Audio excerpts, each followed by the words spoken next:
Hi, everyone. Welcome to the first Summer Academy info session. My name is Jeremy, one of the founders of Make School, and I'm going to be going through some of the questions that were asked in the Q&A tab here. If you're watching us live right now, you can hover over me and then in the left bar, click on the Q&A panel to see all the questions that have been asked so far and add your own. And I'll be going through those as well as giving some brief background on the Summer Academy as a whole and the different tracks we're offering this summer. So the Summer Academy at Make School is going to be offered this summer in San Francisco, Sunnyvale, which is a city about an hour south of San Francisco, right next to where Apple, Google, and Facebook are located, as well as New York City. We have a bunch of other locations that we are exploring right now, and we'll keep you posted if any of them become confirmed, the most likely of which is Los Angeles. And the programs offered are in 3 different tracks. We have a introductory track that lasts for 4 weeks and is going to be offered twice in a row between the dates of June 20th and August 13th, so 2 4-week sessions in there. And then an intermediate and advanced track, both of which are 8 weeks long, the intermediate track being games focused and the advanced track being apps focused. So all 3 of these tracks are being taught in Swift, the programming language used to build native iOS applications. And all 3 of them assume that you've never done Swift before. So for the introductory track, we're going to be teaching you how to program for the very first time and Swift all together. Whereas in the intermediate and advanced tracks, we assume that you already know how to program. However, we don't assume you know Swift. So it is okay to show up with some, let's say very strong programming background for the advanced course, but never having written Swift before. So now running through the questions that have been asked. Starting with a question from Alban, is house finding a job of Make School? We actually have 40 beds at our San Francisco location that are going to be available on a first come, first served basis. And these, if they fill up, we'll work on getting more. However, most students who come from out of town do in fact, try and look for their own housing. And we have an alumni group as well as an admits group on Facebook where students can network with fellow Make School students to try and find a place to live. So there will be a method to get housing through us, as well as options to meet your peers and look for housing together in the area. Because of the way that the housing markets work in Los Angeles, San Francisco, New York, Sunnyvale, you're probably going to have to wait until 4 to 6 weeks before the program starts to start looking. Unfortunately, it's really hard to find housing before then. However, if you want to go through Make School housing, it'll be an option from the moment that you are admitted. We now have a question about the pricing of the summer program. It is $4,000 for the 4-week program, $7,000 for the 2 8-week programs, but there is financial aid available for both programs, which leads directly into this next question. Is there financial aid and how is it determined? The answer is yes, there is financial aid. It is determined purely on a need basis and once you are admitted. So we do not look at your financial status when making admission decisions. Once you are admitted, if you do want to apply for financial aid, we will ask and follow up with you for certain forms to demonstrate your current financial situation, and if you're a minor, your family financial situation. Based on those forms, we will determine a reasonable scholarship amount. This year, our total scholarship fund is of $500,000. So we are quite committed to making sure that students of all financial means and needs are able to attend regardless of their financial situation. Another question from Sophia, can I take the intermediate course after I do the beginner course, and will the timing work out? Once you are admitted to the introductory course that is 4 weeks long, if you want to attend the first session and then stay for the entire summer, we will be offering an option to do so and making the more advanced curriculum available to you.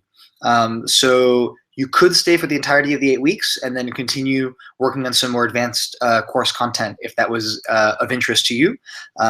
So if that's something you want to do, once you are admitted into the introductory course, then is when we would talk about extending to go to both sessions concurrently and do some more intermediate stuff in the second session. Do people work together on group assignments? The answer is generally no. In both 8-week courses, There's opportunities to collaborate on some of the assignments. However, the big focal point of these programs is in the second half when you build your own original app or original game, and those are almost always individual projects. That being said, every year we get students who either become really good friends with some of their peers during the academy, or actually came with friends they had known from before the academy. And in that case, it's not unprecedented for students to work together. In fact, the app that has gotten the most downloads ever made after a summer academy was called Name That Jam. Got hundreds of thousands of downloads, and it was built by a brother-sister team. So groups are not common. Most students will work individually, but we are okay with it if you have someone that you really, really want to work with. Can we pay out of job salary? There are no options to defer payment for the summer program. You will have to pay upfront the amount that we are charging, which, if you're not getting financial aid, is $4,000 for the 4 weeks, $7,000 for the 8 weeks, and if you are getting financial aid, could be significantly lower. But whatever that amount is due upfront. Do you lend out laptops? We do not lend out laptops. Students are responsible for bringing their own Mac laptops. We will publish our recommended specifications and software requirements. All the software that you need is free if you own a Mac, but you have to make sure that you get it before the program starts. And if you need referrals to places where you can buy affordable used Macs that have been refurbished, we're more than happy to introduce you to a couple of different options to get an affordable computer. Alban is asking how much it costs to live for 4 weeks in San Francisco. Let me check with my colleague. What is the pricing for our Make School housing? $1,000 a month. It's going to be $1,000 US a month for a shared room if you live in Make School housing. And then hard to say if you don't get Make School housing. It's a quite expensive city, so I would budget at least $1,500 a month for a shared room if you were not staying in the Make School housing. So someone, Buka, wants to know about the new intro track and what the difference is between the games track, apps track, and intro track. So taking things in order, the introductory track is half the length of the games track and the apps track. The introductory track covers what you might get in a first semester or first year's computer science class. So it's actually going to be teaching you programming concepts from scratch in the context of building simple apps, and then culminate with you launching your own simple app in those 4 weeks. But the focus is proportionally more on learning how to program as compared to learning iOS specifically, though of course you end up learning a ton of iOS along the way. The purpose there would be, after those 4 weeks, for you to be able to go and read programming tutorials online that were targeted at a more intermediate audience, or take follow-up programming classes targeted at an intermediate audience and be able to follow. For the games track, we're looking at a much, much deeper dive into the Apple framework called SpriteKit, which is used to make 2D games, designed and developed by Apple themselves, integrated directly into Xcode, which is the tool that is used to build apps, also taught in Swift. We will not be reviewing or teaching any programming concepts. We will be assuming that you know object-oriented programming in some language. We will, however, be teaching you the Swift language and all the frameworks involved to make 2D games. In the apps track, we don't learn SpriteKit at all. In the apps track, we're learning how to use UIKit, Storyboard, and all the tools integrated in Xcode to make iPhone applications and the frameworks that go with that. So it's a completely different set of frameworks and tools, though it's the same programming language. So some of the content is in common for the games track and the apps track in the very, very beginning, when we're teaching Swift, and then it diverges quite quickly, going one direction for apps and one direction for games. The concepts you need for the apps track, the amount of work you have to put in to learn what's there before you can start making your own app, is greater. And so that's why we're saying that the games track is intermediate and the apps track is more advanced. If you're really comfortable programming, then the apps track should be no problem. But if you've been programming for a year, between a semester to a year or two, we need to figure out which of the 2 tracks is right for you, because the apps track can be quite rigorous and a lot of work. That being said, every year we get students who join the games track because they want to make games. And it doesn't matter that the apps track is technically more advanced, they want to make games. And there is a way to make the games track more advanced, even more advanced than the apps track is. Because when it comes time to do your independent project in the games track, you could theoretically decide to make a 2D game that is quite ambitious and quite complex. And so every year within the games track, we have students making some of the most complex apps of the entire summer academy, even though on average, the apps track is more complicated. Xavier asks what he can learn in the meantime to be more prepared for the summer. And the answer is object-oriented programming. If you have access to a Mac and you have access to time, then I would consider looking into the Swift programming language directly. But most of the students that come into the Summer Academy know Java, Python, or C++. So if you're currently studying any of those languages, then those are perfectly acceptable options.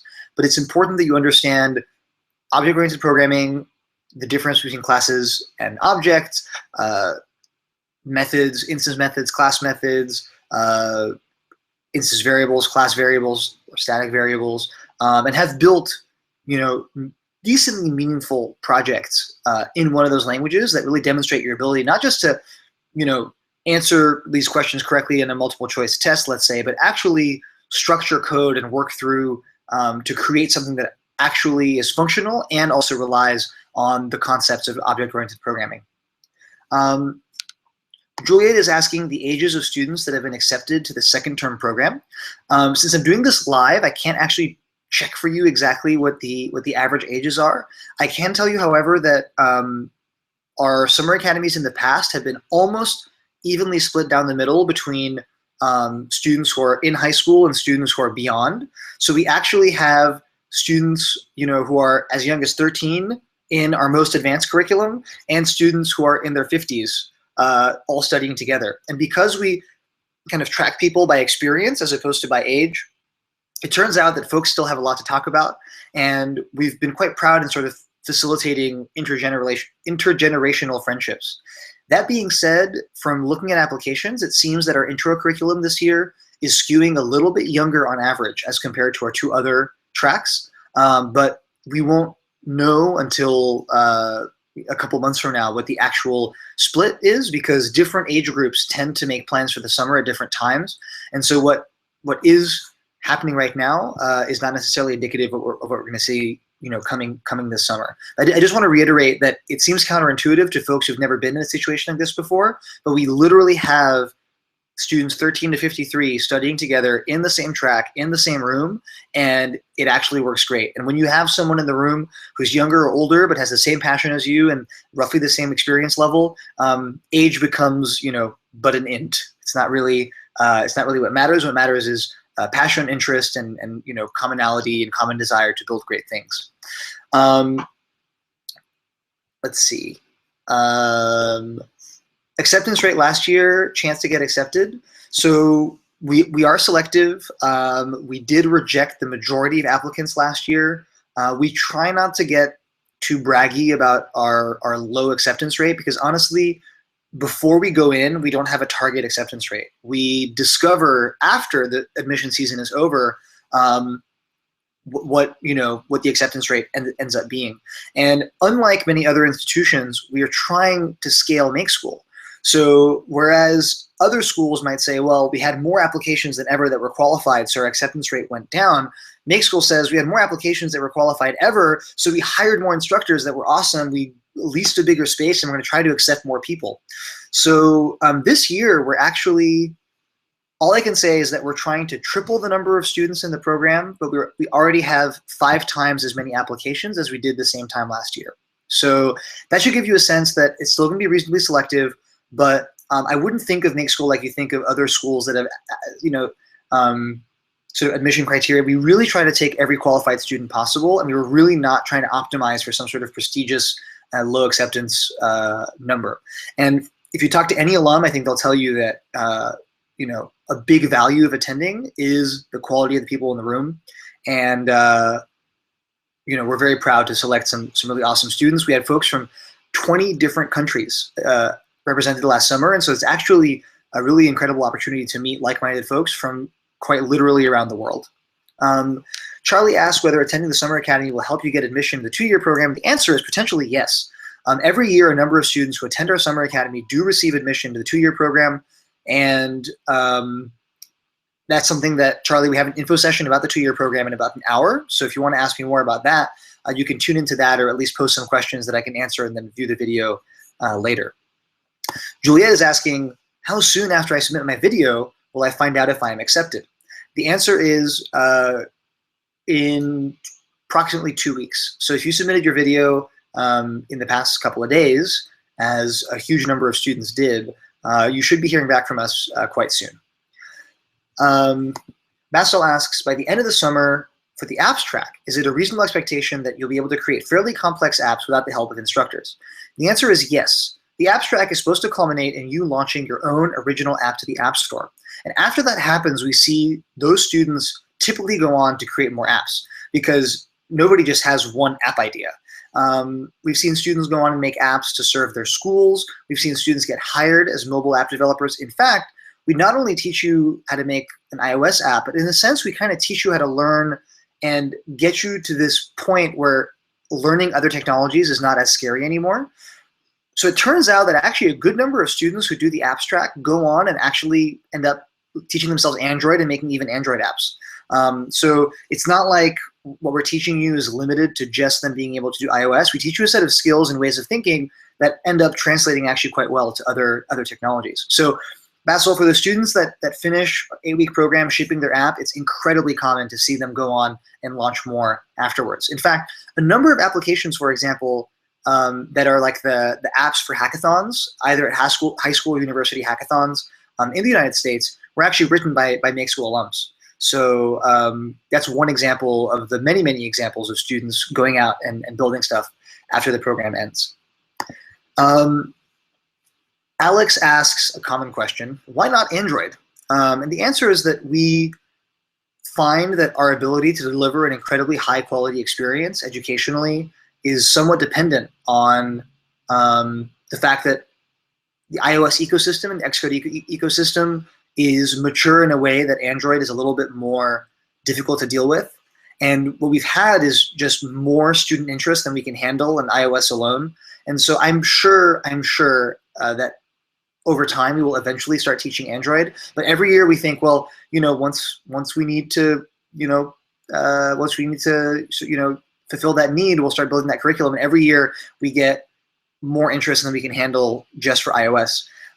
It also turns out that a lot of the revenue for mobile is concentrated in iOS. So if you make an iOS app and an Android app that are identical, on average, the iOS app will make more money. And we're very well networked with tech companies in the Silicon Valley, have more than 20 different corporate partners. And I can tell you that unfortunately, the vast majority of them are hiring for iOS engineers more than they're hiring for Android engineers. And so in the ecosystems we're plugged into, in the communities that we're a part of, we find that our ability to help our students leverage their iOS knowledge into job opportunities is greater than it would be if they were doing Android. Juliet is asking what we're looking for in applicants. We're looking, it's Make School. So we're looking primarily for a desire to make things. We don't ask you for your GPA, we don't ask you for SATs, we don't ask you for your APs or your IB scores or whatever, and that's intentional. What we think is that evidence of past passion is a really, really good indicator of your ability to succeed at Make School. If you're applying for one of the more advanced tracks, intermediate or advanced, for them we're going to test your programming knowledge too. We're looking for someone who's had at least a year or a year or two of high quality, high school level or university level programming courses. But we're looking for someone who really is going to be intrinsically motivated, someone who is not looking for a summer camp or a daycare, but is looking for a place to take their pre-existing passion for building really exciting things and leveraging that passion with the power of mobile to build an incredible app by the end of the summer and learn great technologies along the way. So a really common trait of our applicants is that they can point to something that exists in the world that they created, and in particular that they created on their own time. Sometimes it's not an app, right? It can be a small business or an organization or a club. Sometimes it's even an art piece, but some sign that students or that people applying are the type of person who takes time out of their day to go and make things that don't exist yet, create things that don't exist yet, and that later can kind of point to that as evidence of their passion for creating, really helps us make admissions decisions. Alban asks if a student is a beginner in programming, is it a problem? No, we have a track for you. The intro track is designed precisely for people who have never programmed before. Lone Star asks if the San Francisco campus is close to a BART station. I can just give you the address. The address is 1547 Mission Street in San Francisco. That's at the intersection of 11th Street and Mission Street. So you can look at it on the map and see whether, based on your definition, it's going to be close to the BART station. But yeah, 1547 Mission Street is the location. And we will be announcing the address of our housing very, very soon. But it's down the street, like around the corner.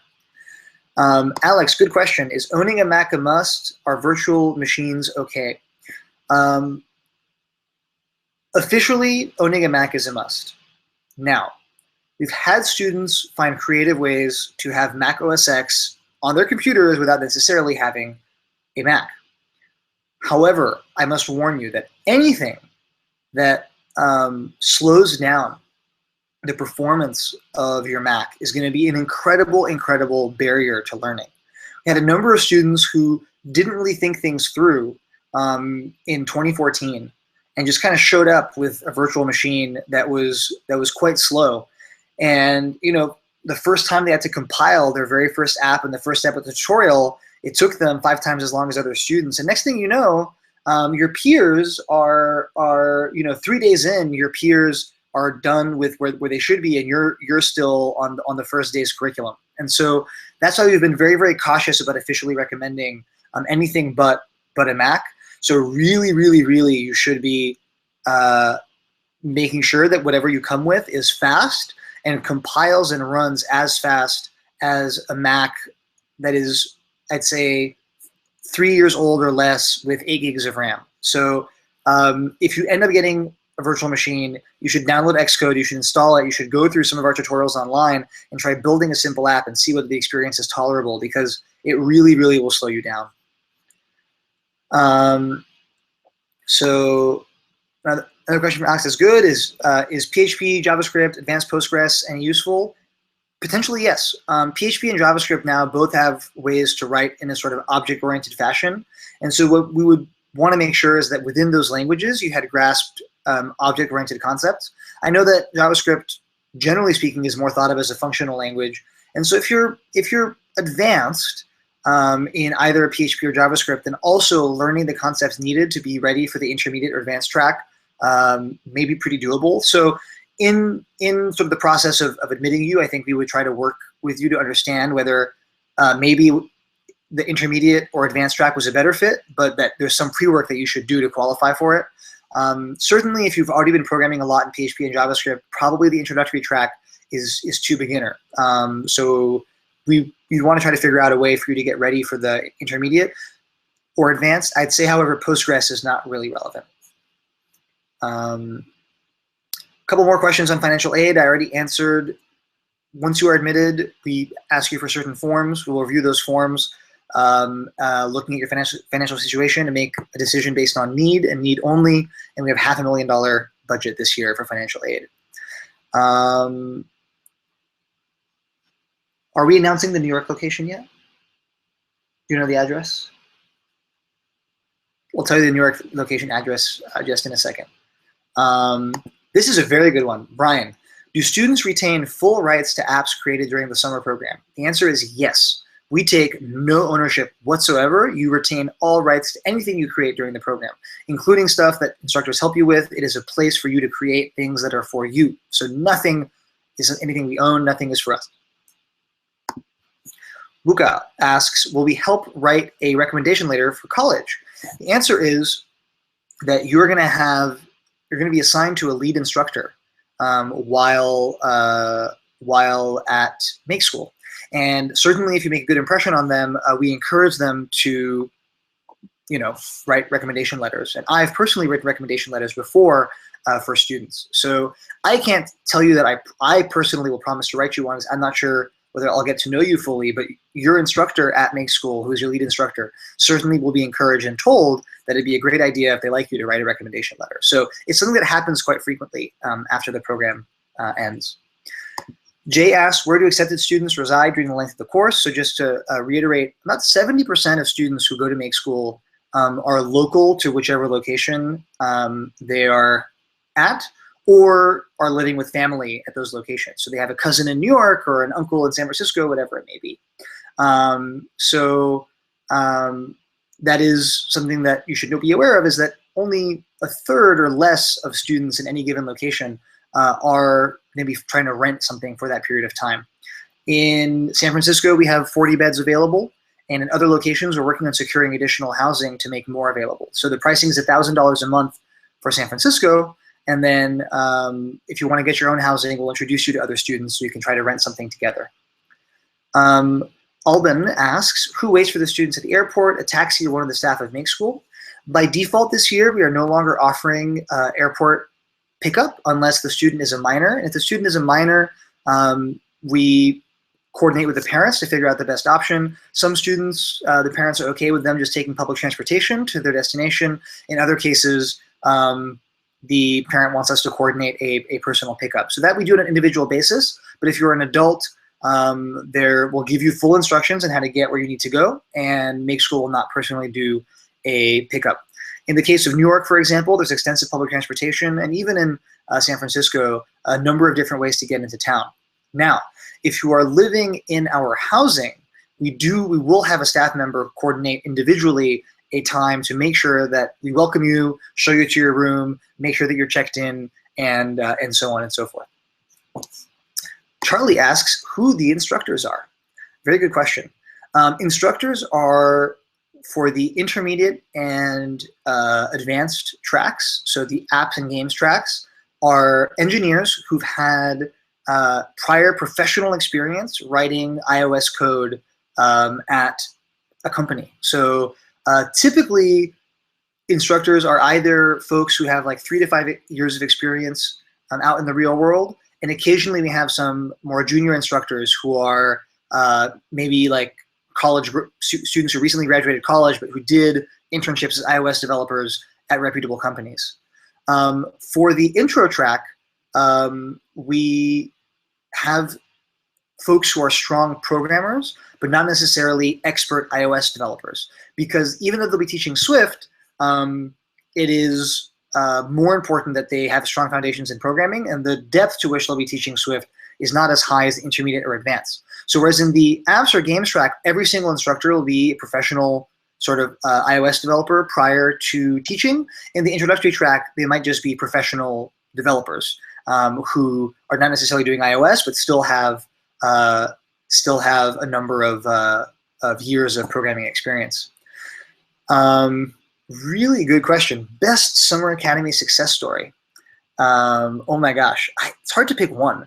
We have the brother-sister team that made an app that got hundreds of thousands of downloads. We have the number of students every year for 3 years in a row who have gotten invited to present the apps they made to the White House, which is like crazy. So every summer, some students who've finished an app during that summer have then gotten invited to the White House to present it. We have students from the Summer Academy who have been hired the next summer as interns at Apple, Google, Facebook, Dropbox, Square, Tesla, I found out last week.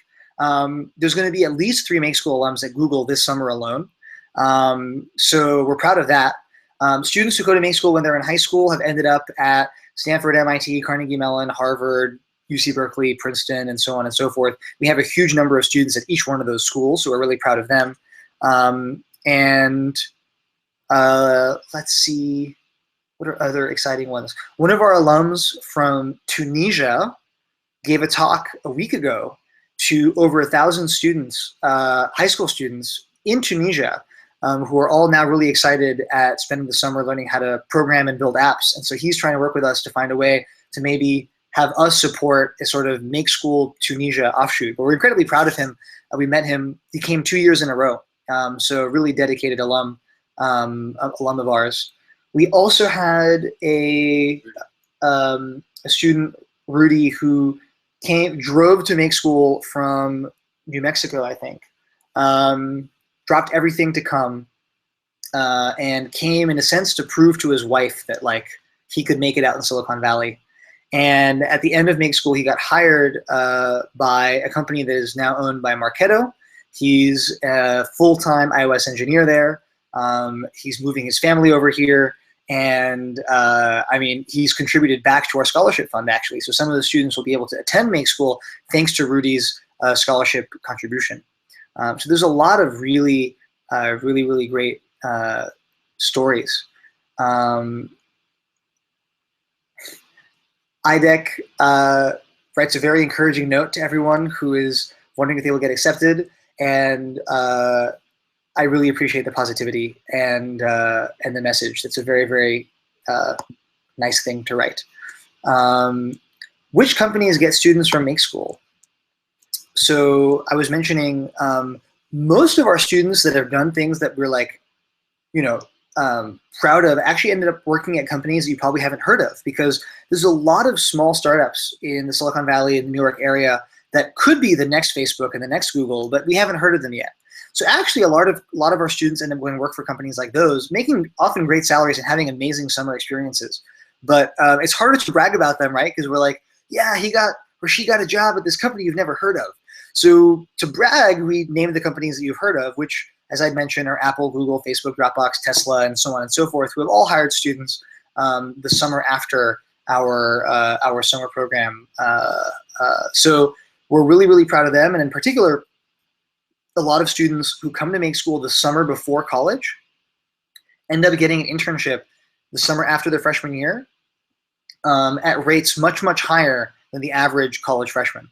So we feel, and we've seen statistically, it gives students a huge leg up in getting their first internship in college. Though I also remember we had a couple students down in our Sunnyvale location who did the program the summer before their freshman year of high school.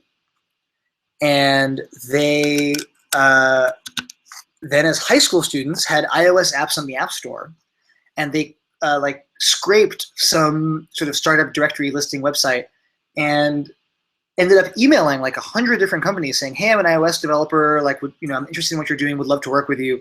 They were like, 14.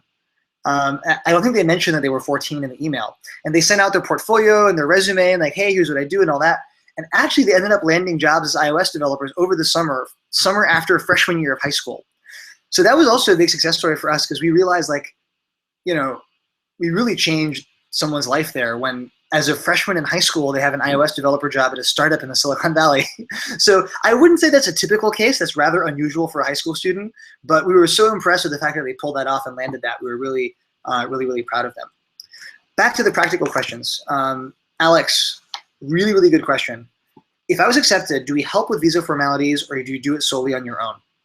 Students who come to Make School Summer Academy who are a non-US citizen, which also answers Bolat's question, are very common.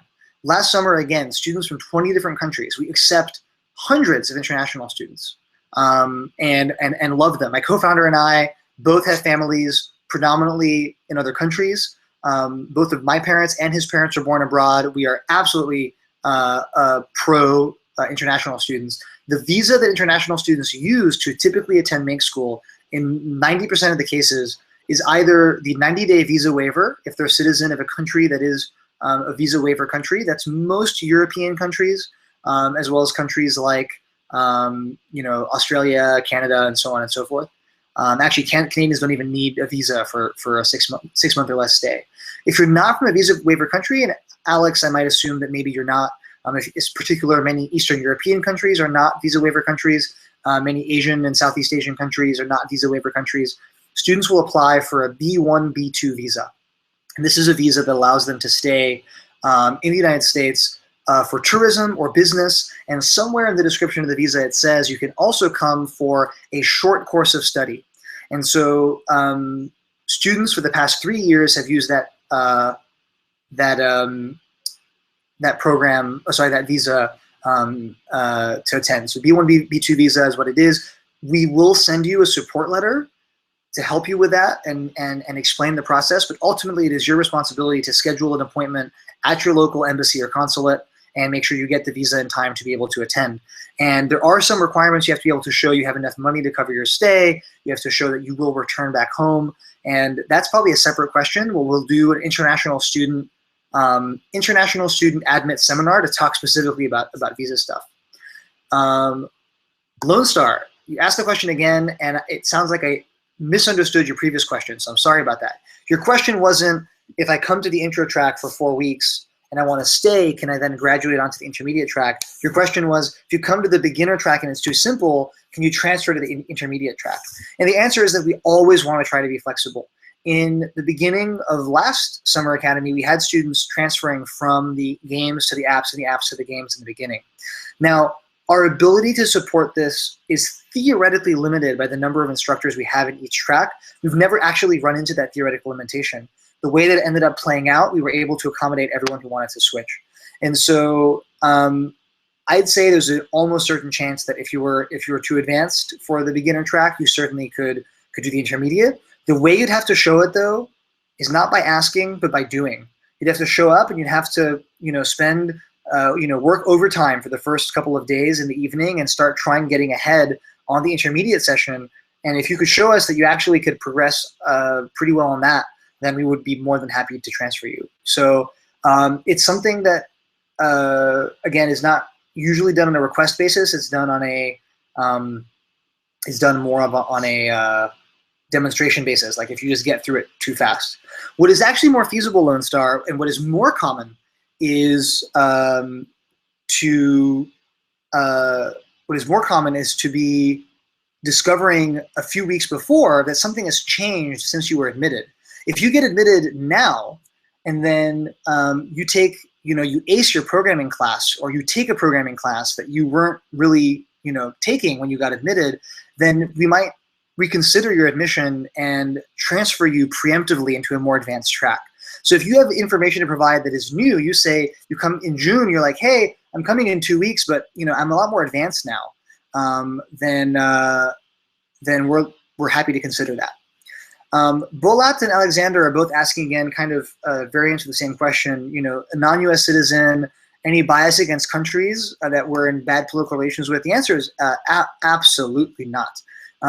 We have had students attend from Russia, students attend from all over the Middle East, including a student who was actually an asylum seeker from Egypt. So we've had students from all over the world. If, what matters is, are you in good relations with the Make School ideology? Or do you want to use software to solve interesting problems, build great things? Do you want to be in a room with 100+ other people of the same mindset? If that's the case, it doesn't matter what country you're from. We're all citizens of this facet of the world, and I would not worry about the political affiliations of your country. The only place where it is a concern is if the United States has gotten in the habit of declining visas, people from your country. So that's a little bit difficult, potentially. But again, for tourist visas, we've had students from all over the Middle East and all over Eastern Europe, and I can't think of any time that has been an issue. I think the only person, we had a student from Kyrgyzstan once have a visa rejected, but not on a political basis, actually, just I think they kind of messed up the application. We had a student from the Philippines once get rejected also. But in contrast, we had 3 students from Kazakhstan in the same year. We've had a number of students from the Philippines and Southeast Asia since then, so I think those are really one-offs. I don't think we've had a student from Albania before. Alban was asking. We've had students, what's the smallest country? We've had students from the Republic of Georgia before. That might be the most distant and small. Kazakh students. I don't think we've had any Kyrgyz students. And we get students from really all over the place. How much time is spent in a day at Make School? That's a really good question. Students come typically from 9 a.m. to 5 p.m. every day for 5 days a week. So New York location, we're not announcing it.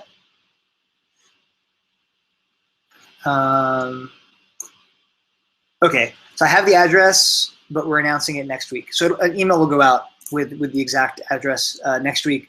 We just need to confirm some final logistics with them. Yeah, so we'll announce it next week.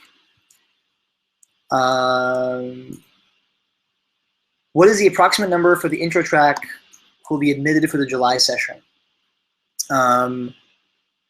Hundreds of people. So, Alex, 3-year tourist visa, okay? If it's a B1, B2 visa, then yes, you're good to go. Jubaid asks, does it prepare you for objective programming and be able to build applications? So some potential confusion in your question, I'm not sure. It helps you with object-oriented programming, teaching in Swift though, not in Objective-C, which was the old language, and it does indeed prepare you to build mobile applications. And then Eric. Eric asks, what are the coding and working conditions like at the SF location? And the answer is, I'd love to show a picture. I don't have one right here. I mean, fast Wi-Fi, you get your own spot at a desk, open floor plan, desks are assembled in like pods of 10 students. So you'll be sitting kind of in a sort of in a circle, but not really because they are square desks or rectangular desks, but kind of in a pod with 10 other students, 10 to 15 other students. There'll be one instructor who's kind of your lead instructor, and a lot of room breakout areas to kind of go sit and code on a couch, go sit and there's a bunch of breakout spaces, small conference rooms, things like that. So students some students just like stay at their desk the whole time. Other students are coding from like the couch more time than they're actually at the desk, and that's totally fine. So I think I've answered Bulat's question. I've answered Alex's question. Eric's financial aid question I've already answered. Haven't had any students from Albania. 3-year tourist visa, B1, B2 should be okay. Sophia answered the intermediate question. New York location, CED, we're announcing next week. Abstract not asks $7,000, but again, there's need-based financial aid. And I think that goes through all the questions. We're butting up against our end time, so I want to ask my viewers if there's anything else that that you wanted to ask. If not, I'll close with a quick summary of the high-level information that we've gone through in this information session, and of course, to let us know if you have any more, we can do more of these sessions. Madhur, really good question. Do we learn about the design process? Yes. So I'd say about 80% of the course content is technical, but as we make the transition from learning Swift and learning how to make mobile apps or games to actually making your own, we focus a lot on the brainstorming process, speccing out your project, UI, UX, even thoughts on how to market your app, how to implement analytics and interpret those analytics, how to design your app. We have a whole lecture called Design Hacks for Programmers. So there's an incredible amount of non-technical content. We bring in guest speakers, many of whom are non-technical, talk about topics like app design, promotion, marketing, and so on and so forth. So if you look at some of the apps that have been made from the Summer Academy, you'll see that very clearly we must have been teaching more than just the programming aspect, because at the end of the day, the deliverable, the end outcome is that app that you demo at the end of the program, and we have every intention in making sure that that app or game is as impressive as possible. And to make that possible, we need to make sure that we guide you along your brainstorming process, along your design process, and so on and so forth, so that you have something that is polished, finished, well-designed, useful. There you go. Whoa, a bunch of questions flew in. We do game nights and other social nights for students. We absolutely do. Alex, I probably don't have time to go through your Google Doc this session. I'm happy if you email it to me, jeremy@makeschool.com. Happy to talk about it with you individually afterwards. For food, the answer is yes. You have to arrange for your own food, but in every location, we're very, very close to a number of options. So we give students a break for an hour every day where they can go out and grab lunch. And we have a list of recommended spots right around the office. It's never been a problem, and it's actually kind of nice. Take a break, go out in the city, explore a little bit, grab lunch with friends, and then come back. Yeah, and we have fridges at every location if you want to bring your own food from home. So that's also an option. If you want to cook at home and bring it in. Alex, yes, experience in all the things you listed is definitely useful. In fact, the more domain-specific life experience you bring to the program that is not programming related, the better, because you're going to end up making really great applications that serve needs that maybe students who aren't from that background wouldn't know. Abdul Rahman asks a really good question. What's the acceptance rate for need-based scholarships for the Summer Academy? So we don't target a percentage. We do what we think is right, and then we discover what the percentage is afterwards. We discovered that down to the person last year, 50% of students got a need-based scholarship. Now these scholarships varied. Some of them were, nearly full. Some of them were comparatively small. But of students who attended the program, half were on some sort of financial assistance. So hopefully that gives you a sense of how accessible we're trying to make it when in a room of Make School students, half of them received financial aid.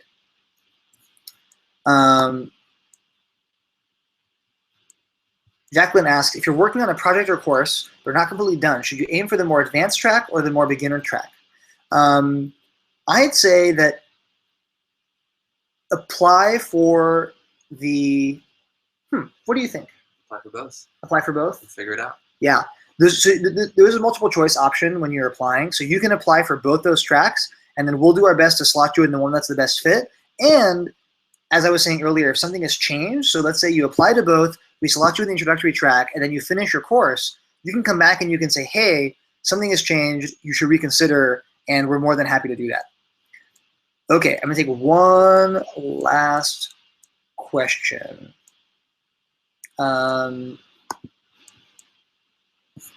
location impact your chances of getting in based on which locations are full or not? We will broadcast well in advance whether certain locations are filling up, whether there's a waiting list. Currently, every location has equal chances of getting admitted, and in fact, it is not something that we look at when making an admission decision. So even if you were to apply for the San Francisco location and it was full, we wouldn't look at that. We would do the normal process, we would admit you, and then we would say, oops, looks like SF is full, might you be able to go to Sunnyvale instead? So you should put down the location that is best for you, and it will not affect your chances ever, and potentially if that location is full, we'll let you know and then give you the option of selecting another one. If you are admitted into one location and then you want to switch, you can do that. You just have to let us know like reasonably beforehand, a few weeks. So if you got admitted to the San Francisco location, that's where you applied, you discovered actually that your aunt is going to let you crash with her in New York, you want to go there instead, let us know and we can switch you, that's okay. And that's, I think, the last question I was going to take. All right, so happy to do more of these, but that was it for now. I'm going to summarize some of the important points here. I have 3 tracks. Intro is 4 weeks, run twice in a row. Then games track is 8 weeks, apps track is 8 weeks. The games track is intermediate, apps track is advanced. About half of students will get some sort of financial aid. Our financial aid budget is $500,000 this year. We do not ask for your financial information up front. We make all admissions decisions without knowing your financial situation, and afterwards ask you for forms to support your level of financial need and try to make a determination based on your family income and other finances. We have no bias against international students. In fact, we have hundreds applying, and we love them. We get students from all over the world, had 20 different countries represented last year, and students from internationally are also eligible for financial aid. And we do have housing available for up to 40 students, and we'll try to get more if we need. I hope that gives you a good summary. We're really, really excited to get to know you all better. Most of you who have applied should have received interview request sometime in the last couple of days. If you submitted your video interview, you're a week or 2 away from finding out whether you're getting into Make School, so that's very exciting. And if you have any further questions, you're more than welcome to email hello@makeschool.com. And we have a full-time team that's there to help answer your questions, and if need be, even hop on the phone and chat with you about any questions you might have. So with that, I think we're going to end the session, and in about 20 minutes, we're going to be starting, in about 20 minutes, we're going to be starting an information session about the 2-year program. So if you want to hear about that, stay tuned. And if you have any further questions, like I said, hello@makeschool.com, and we'll be doing more information sessions as the admission season progresses to help answer any of your remaining questions. All right.